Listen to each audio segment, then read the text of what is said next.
Sebuah video rekaman CCTV yang menunjukkan aksi pencurian ponsel dari dashboard sepeda motor viral di media sosial.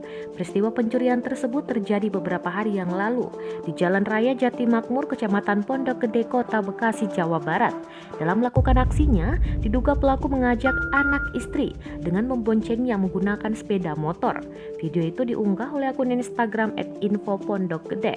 Dalam video tersebut terlihat pelaku membonceng anak serta istrinya melintas di sebuah jalan dengan situasi lalu lintas cukup ramai.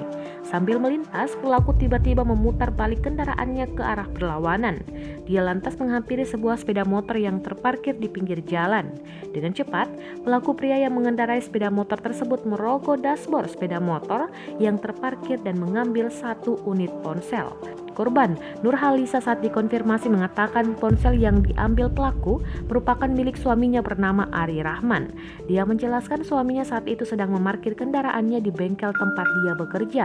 Tetapi ponsel yang diletakkan di dashboard motor lupa dibawa.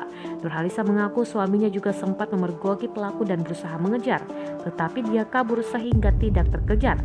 Sementara itu Kanit Reskrim Polsek Pondok Gede, Ibtu Santri Dirga, mengatakan pihaknya sejauh ini belum menerima laporan atas kejadian tersebut.